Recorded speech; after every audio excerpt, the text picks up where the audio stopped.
মাত্র একদিন আগে ইংল্যান্ডের বিপক্ষে বাংলাদেশ ক্রিকেট দলের শোচনীয় পরাজয়। টেস্ট সিরিজের প্রথম ম্যাচে ইংল্যান্ডের বিপক্ষে 10 উইকেটের পরাজয় মাথায় নিয়ে বাংলাদেশ শিবিরে তখন রীতিমতো হতাশা। একদিন পরেই বিশ্বের সবচেয়ে শক্তিশালী ক্রিকেট দল অস্ট্রেলিয়ার বিপক্ষে মাঠে নামবে বাংলাদেশ। ম্যাচের রেজাল্ট আগেভাগেই সবাই বলেই দিয়েছিল। এমনকি কার্ডিফের কোনো একটি মদের দোকানে বসে নির্বিঘ্নে মদ খাচ্ছিলেন অস্ট্রেলিয়ান ক্রিকেটার অ্যান্ড্রু সাইমন্ডস। বাংলাদেশের বিপক্ষের ম্যাচ নিয়ে রীতিমতো অবজ্ঞার সুর। সেদিন মদ খেতে খেতে সাইমন্ডস বলছিলেন, ওরা বাংলাদেশ, ওদেরকে এত সিরিয়াসলি নেওয়ার কিছুই নেই, আমাদের প্রথম শ্রেণীর ক্রিকেটাররাই ওদেরকে হারিয়ে দিতে পারে। 18 জুন 2005 অস্ট্রেলিয়ার শক্তিশালী একাদশের বিপরীতে বাংলাদেশের নড়বড়ে একাদশ। খেলা মাঠে গড়ায়। অ্যান্ড্রু সাইমন্ডস বাংলাদেশকে অবজ্ঞা করে আগের রাতে এত বেশি মদ পান করেছিলেন যে এই ম্যাচের একাদশে তাকে দেখাই গেল না। জানা গেছে সকালে ঘুম থেকে উঠতেই পারেননি তিনি। টসে জিতে শুরুতে ব্যাট করার সিদ্ধান্ত নিয়েছিল অস্ট্রেলিয়ান ক্যাপ্টেন রিকি পন্টিং। প্রথম ওভারের দ্বিতীয় বলে অ্যাডাম গিলক্রিস্টকে এলবিডব্লিউ এর ফাঁদে ফেলেন মাশরাফি। 0 রানেই প্যাভিলিয়নের পথে মাথা নিচু করে পাড়ি জমান সেই সময়ের সবচেয়ে ডেঞ্জারাস ব্যাটসম্যান। ওয়ান ডাউনে ব্যাট হাতে মাঠে আসেন অজি দলনেতা রিকি পন্টিং। ওপেনার ম্যাথিউ হেডেনকে সাথে নিয়ে লড়াইটা শুরু করার আগেই তাকেও সাজঘরের টিকিট ধরিয়ে দেন তাপস বৈশ্য। দারুণ একটি ফুল অফ লেন্থ বলে এলবিডব্লিউ হয়ে বোকা পড়ে যান পন্টিং। ম্যাথিউ হেডেন এবং নতুন ব্যাটসম্যান ড্যামিয়ান মার্টিন অনেকটা স্বাচ্ছন্দ্যে ব্যাট চালিয়ে পুরো ইনিংসের নিয়ন্ত্রণ প্রায় নিতেই যাচ্ছিল। তবে এবার নাজমুল হোসেনের বলে ইনসাইড এজ হয়ে মিডল স্টাম্প হারিয়ে ফেলেন হেডেন। স্বস্তির নিঃশ্বাস ফিরে আসে বাংলাদেশ শিবিরে। 15 ওভারে তখন অস্ট্রেলিয়ার স্কোরবোর্ডে 3 উইকেট হারিয়ে মাত্র 57 রান জমেছিল। বাংলাদেশের মতো একটি লোয়ার গ্রেডের দল অস্ট্রেলিয়াকে এতটা ব্যাকফুটে ফেলে দিবে সেটা হয়তো কল্পনাও করেনি অস্ট্রেলিয়ার ক্রিকেটের কেউ। তবে এর পরের পার্টনারশিপটা রীতিমতো ভয় ধরিয়ে দিয়েছিল বাংলাদেশ শিবিরে। 57 রানে 3 উইকেট যাওয়ার চাপ সামলাতেই কখন যে 40 ওভার পার হয়ে গেছে সেটা টেরই পাননি ড্যামিয়ান মার্টিন এবং মাইকেল ক্লার্ক। যখন টের পেয়েছেন তখন রানের সংগ্রহ তলানিতে পড়ে আছে। 42তম ওভারে তাপস বৈশ্যর বলে এক্সট্রা কাভারে ক্যাচ তুলে দেন ড্যামিয়ান। ব্যক্তিগত 57 রান আর দলীয় 165 রানে তার উইকেট পতন হয়। এরপর 183 রানে মাইকেল ক্লার্ক ও তাপসের বলে ক্যাচ আউট হয়ে গেলে মাইকেল হাসি এবং সিমন কার্টিস স্কোরটাকে একটু বাড়ানোর জন্য হাই স্ট্রাইক রেটে খেলা শুরু করে দেন। এতে কিছুটা কাজ হয়। শেষ পর্যন্ত অস্ট্রেলিয়া 50 ওভারে 249 রান সংগ্রহ করতে পেরেছিল। 250 রানের টার্গেটটা বাংলাদেশ ক্রিকেট দলের জন্য একটা অবিশ্বাস্য স্কোর ছিল সেই সময়, কারণ সেই ম্যাচের আগে কখনোই বাংলাদেশ ক্রিকেট দল এত বেশি রান তাড়া করে জয়ের দেখা পায়নি। এমনকি তার আগে মাত্র 4টি ম্যাচেই 250-এর উপর স্কোর করতে পেরেছিল বাংলাদেশ, আর 4টির প্রতিপক্ষ দলই ছিল জিম্বাবুয়ে। তাই 250 রানের টার্গেট বাংলাদেশের জন্য ছিল আকাশ সমান।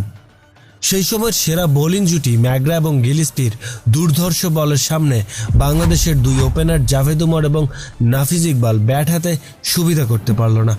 8ম ওভারে দলীয় 17 রানের মাথায় গিলিস্পির বলে কট বিহাইন্ড হয়ে প্রথম উইকেট হারায় বাংলাদেশ।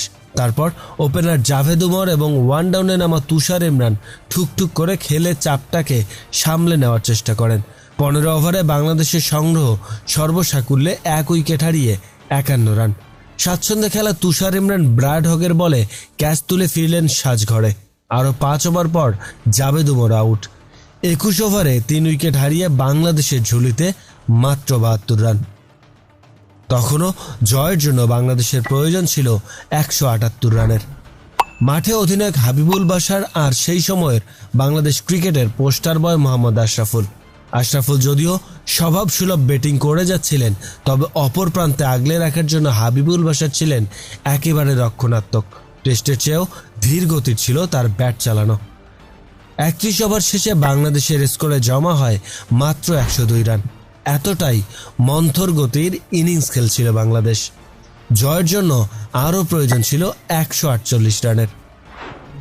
তবে এরপর মোহাম্মদ আশরাফুল যেন অস্ট্রেলিয়ার বোলারদের উপর চড়াও হওয়া শুরু করলেন।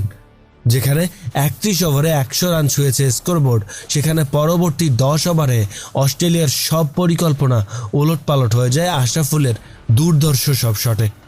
অবাক বিস্ময়ে সারা পৃথিবী দেখল বাংলাদেশের লিটল মাস্টার আশরাফুলের সেই বিখ্যাত স্কুপ প্যাডেল, ধারাভাষ্যকার আতার আলী খানের ভাষায় যেটা চিকি শট। গ্লেন ম্যাকগ্রা, জ্যাসন গিলিসপি কিংবা ব্র্যাড হগের মতো বোলারের সব ডেলিভারি ফিকে হয়ে যাচ্ছিল আশরাফুলের ব্যাটের সামনে। দুর্ভাগ্যজনকভাবে হাবিবুল বাশার যখন রান আউট হয়ে প্যাভিলিয়নে ফিরছিলেন, তখন বাংলাদেশের স্কোরবোর্ডে মোটা অক্ষরে ভেসে উঠছিল 44 ওভার শেষে 202 রান। জয়ের জন্য তখনও প্রয়োজন ছিল 48 রানের। ওভার হিসেব করলে প্রতি ওভারে 8 রান প্রয়োজন। মোহাম্মদ আশরাফুল খুব ভালো মতোই হিসেব নিকেশ করে ব্যাট করছিলেন। 47তম ওভারে গিয়ে দেখা পান ওয়ানডে ক্রিকেটে তার প্রথম শতকের, আর বাংলাদেশ পেয়ে যায় ওয়ানডে ক্রিকেটের দ্বিতীয় সেঞ্চুরিয়ানকে। তবে এতক্ষণ ধরে পুরো ম্যাচকে নিয়ন্ত্রণে এনেও আশরাফুল নিজের উইকেটটি হারিয়ে ফেলেন সেঞ্চুরি উদযাপনের পরের বলেই। পুরো বাংলাদেশের ক্রিকেট ভক্তদের জলজল করা চোখগুলো মুহূর্তেই নিভে যাওয়ার মতো হলো। মাঠের দুই ব্যাটসম্যান আফতাব আহমেদ এবং মোহাম্মদ রফিক কি পারবে আজকের জয়টা ছিনিয়ে নিয়ে আসতে? এমন একটা সমীকরণে দাঁড়িয়েছিল বাংলাদেশ। তার মানে বাংলাদেশের ক্রিকেট ভক্তদেরই বিশ্বাস হচ্ছিল না যে অস্ট্রেলিয়ার বিপক্ষে বাংলাদেশ এদিন ইতিহাস সৃষ্টি করতে পারবে। শেষ ওভারে জয়ের জন্য প্রয়োজন ছিল মাত্র 7 রানের। ব্যাট হাতে আফতাব আহমেদ অপেক্ষা করছিলেন জ্যাসন গিলিসপির আক্রমণের জন্য। ওভারের প্রথম বলেই বোলারের মাথার উপর দিয়ে উড়িয়ে মারলেন। আম্পায়ার দুহাত উপরে তুলে ছক্কার ইশারা করতেই বাংলাদেশ শিবিরে উল্লাস। অজেয় অস্ট্রেলিয়াকে টেনে হিঁচড়ে মাটিতে নামানোর ইতিহাস। পরের বলটা কিপারের হাতে দৌড় দিয়ে ফেললেন মোহাম্মদ রফিক, দৌড়ালেন আফতাব আহমেদও। স্টাম্পটা ভাঙতে পারলেন না অ্যাডাম গিলক্রিস্ট। আফতাব আহমেদের সেই দৌড় আর থামল না।